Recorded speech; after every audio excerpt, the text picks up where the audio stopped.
रहमते अजीम के मेहमान अस्सलाम, कुरान के नुज़ूल के सामान अस्सलाम। बिस्मिल्लाहिर्रहमानिर्रहीम, अस्सलाम वालेकुम। क्या हाल चाल है? सब ठीक ठाक है। अच्छा जी, आज मैं आपके साथ ये तो मैं आई हुई थी एक मार्केट में, तुर्किश मार्केट में। वहाँ पे सारी सब्ज़ियाँ वगैरह सारा कुछ जो था ना, वो तुर्किश ही स्टाइल में था। तो कुछ सब्ज़ियाँ तो मुझे देख के मैंने पहली दफ़ा देखी थी।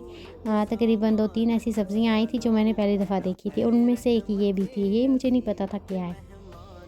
अगर किसी को पता है तो वो बता दे। तो मुझे मुझे लगा सब्ज़ियाँ था ऐसे बहुत खड़ी हो ज़्यादा जाती पसंद है, लेकिन क्या करें, हमारे बच्चे जो है ना वो सब्ज़ियाँ इतनी लाइक नहीं करते। फिर मैं दालें बना लेती हूँ और गोश्त बना लेती हूँ, वो दोनों चीज़ें आराम से खा लेते हैं।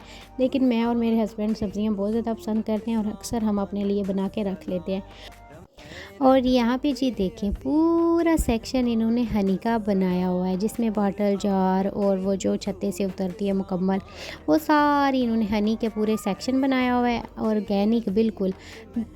इसमें कोई वो मैंने देखा था कि उन्होंने कोई भी सिरप वगैरह यूज़ नहीं किया हुआ था। इंग्रेडिएंट्स जो थी ना, उन्होंने बकायदा बोला हुआ था ये ऑर्गेनिक शहद है। तो यहाँ से जो भी लोग लेना चाहें तो वो ले सकते हैं, अदरवाइज़ हम लोग जहाँ से ख़रीदते हैं उसमें सिरप होता है। और जी यहाँ पे बच्चों का मिल्क वगैरह पड़ा हुआ था। मैंने एक अपने बेटे के लिए प्यूरी ले ली थी, मुझे वही समझ आई तो मैंने ले ली।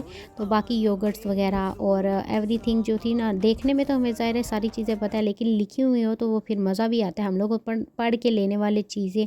एक तो मैं पहली दफ़ा गई थी, मुझे लगा कि इसमें वो पता नहीं हलाल हराम वाला इतना सिस्टम हो, तो मैंने वो भी थोड़ा इग्नोर किया। मैंने कहा मुझे चीज़ों का पता ही ना है, मैं बंदा उठा ले।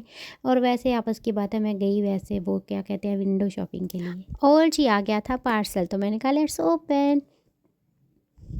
तो शुक्र है मैंने नाइफ़ ज़ोर से नहीं घुसेड़ दिया, वरना वो जो फ़ोन मेरे अंदर पड़े हुए थे जो मैंने बाद में देखे, तो मैंने नाइफ़ को पकड़ के फेंक ही दिया। मैंने कहा मैंने इसके साथ ओपन ही नहीं किया। खैर, ये देखें जी, 2 फ़ोन थे। मेरे हस्बैंड कहते हैं कि ये जो है 2024 में रिलीज़ हुए हैं, वो भी दिसंबर में है। तो मैंने कहा ले ही लेते हैं, तो उन्होंने ले लिए, एक अपने लिए और एक मेरे लिए। और ये कैसे मुमकिन था कि वो अपने लिए लेते और मेरे लिए ना लेते। तो फिर ये मैंने इसी तरह ही देख के अच्छी तरह पूरी तसल्ली से फिर मैंने जी वापस रख दिए। आपको कैसे लगे ज़रूर बताइएगा।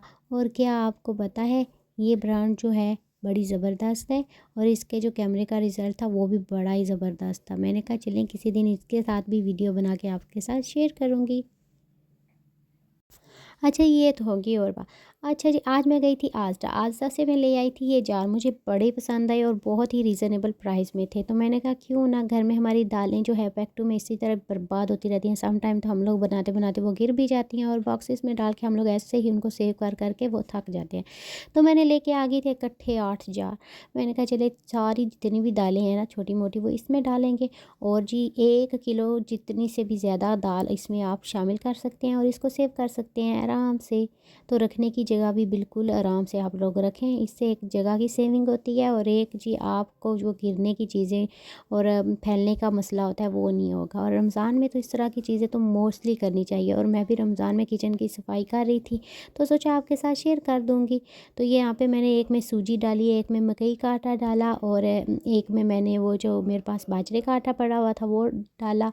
और बाकी सारी दालें डाल के मैंने इसको आराम से, फिर मैंने कहा बड़ी खुशी के साथ, मैंने कहा चलो कोई बात नहीं, सारे थैले मैंने बिन में डाले खाली करके।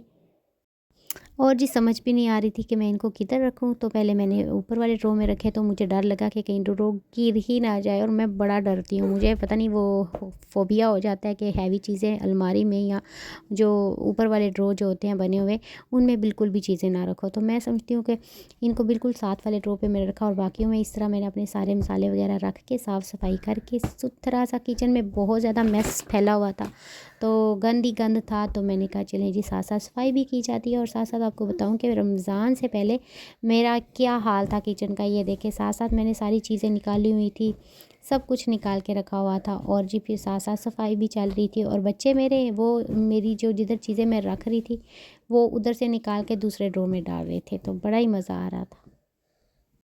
और बच्चों वाले घरों में तो मैं कहती हूँ सफाई करो ही ना, उनको एक पूरा जंगल वाला एरिया बना दो। और मैं ये भी एक चीज़ मानती हूँ, कहती हूँ कि अगर 3 साल के 4 साल के अगर आपके बच्चे हैं, 5 साल का बच्चा है, 6 साल का और 7 साल, इवन 10 साल तक के बच्चों के लिए आप घर में कोई ऐसा डेकोरेशन पीस, कोई इस तरह की चीज़ मत रखो कि बार बार बच्चों को रोकना पड़े हैं। वो और बच्चे होते हैं जो आराम से बैठ जाए, हमारे बच्चे भाई नहीं बैठते। तो मैं ये समझती हूँ कि मैं कोई भी ऐसी चीज़ लाती ही नहीं हूँ कि जिसका मुझे बड़ा ख़तरा हो कि मैं बच्चों को डांटूँ, खबरदार इसको हाथ लगाया तो मैं कहती हूँ कि खुल्लम खुल्ला जो मर्ज़ी करो, तो आराम से उनको खेलने दो, उनकी ज़िंदगी उनको जीने दो। तो वो हरकतें छोटी मोटी करते रहते हैं। तो यहाँ पे जी मेरे बच्चों को स्कूल से छुट्टी हुई थी, तो वो जब घर आए थे तो वो बता रहे थे कि आज हम लोगों ने ये चीज़ें विन की हैं, उनको टिकट मिला था। और एक मेरे बेटे को ये देखे पूरे उन्होंने स्टार वाला पूरा एक पैकेट दे दिया कि उसने इतने अचीवमेंट किए हुए थे, वो सारे इसके ऊपर लगाते रहे। और फिर आज जब छुट्टी हुई थी तो उसको सारे दे के भेजे, और साथ जी ये पेंसिल गिफ्ट की, और दूसरे को जी उसको स्टार ऑफ द वीक दिया। और वो बड़ा खुश हुआ कि मुझे स्टार ऑफ द वीक मिला है। और साथ जी उसको ये वाला एक की चैन मिला था जो वो अच्छा जी, जब मैं ये वीडियो आपके साथ रिकॉर्ड कर रही हूँ ना, तो मेरा बेटा सुन भी रहा है। वो कहता है लाइक मी, कि मेरी चीज़ों के मेरे बारे में बताई जा रही हैं, तो वो बड़ा खुश हुआ। खैर ये इसने एक पूरा फ्रेम है, इसके अंदर ये जो जितने भी इसको स्टार ऑफ द वीक मिलते हैं तो ये इसके अंदर फिक्स कर देता है। तो बड़ा खुश होता है, इसने लगा के रखा हुआ होता है। और जिधर मैं डेकोरेशन करती हूँ, फॉर एग्ज़ाम्पल मैंने रमज़ान की डेकोरेशन की थी, तो उसने जाके उधर साथ लगा दिया कि ये लाज़मी लगना चाहिए। अच्छा जी, यहाँ पे मैं एयर फ्रायर रखती हूँ, और एयर फ्रायर के पीछे जो उसकी स्टीम जो होता रहता है ना, तो वो सारा ऐसे बन जाता है। तो ये मैं मोस्टली 1 वीक के बाद उतार देती हूँ, साफ़ कर देती हूँ, ताकि कि ये जमे ना और ये ग्रीस ना बन जाए। तो ये मोस्टली यही कर लेना चाहिए जिधर भी आप एयर फ्रायर रखते हो। और जी रमज़ान से पहले मेरी यही कोशिश थी कि सारी चीज़ें क्लीन हो जाएँ, ख़ास करके किचन जो है ना वो मुझे डीप क्लीन चाहिए था। तो मेरा यही था कि मैंने सारी चीज़ें पहले ड्रो खाली किए थे, फिर वो सारी सफाई की। तो इसी डिटेल में जो ना मैं वीडियो नहीं बना पाई, तो मैं जब ना बिल्कुल सफाया कर चुकी थी, तो मैंने कहा चले थोड़ी थोड़ी क्लिप आपके साथ शेयर करती जाऊँ। तो रमज़ान से पहले ये होता है कि बंदा रिलैक्स हो जाए, सारी इबादत आराम से करे, फिर वो जो कुकिंग वाला सेक्शन वो सारी चीज़ें आराम से करे। तो मैं सोना तो फिर मज़ा नहीं आता है, बर्तन इधर बिखरे हों तो वो सारे ड्रॉ में भी चीज़ें उधर उधर, तो वो मैं नहीं नाइस समझती। तो यहाँ पे जी देखें मैंने कुछ चीज़ें वो जो वॉश करके रखी हुई थी वो सारी सफाई की। और वो किचन की सफाई करने के बाद जी हम रूम में आए, तो मैंने सोचा थोड़ी सी रमज़ान है तो रमज़ान की डेकोरेशन भी होनी चाहिए। तो ये देखिए जो मेरे पास इक्का दुक्का चीज़ें थी वो मैंने लगा के वो डेकोरेशन कर दी।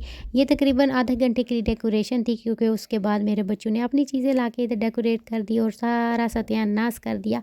तो ज़रूर बताइएगा कि मेरी डेकोरेशन और सब कुछ कैसा लगा है। इंशाल्लाह मैं फिर नेक्स्ट आपके साथ वीडियो लेके हाज़िर होंगी। अल्लाह हाफ़िज़।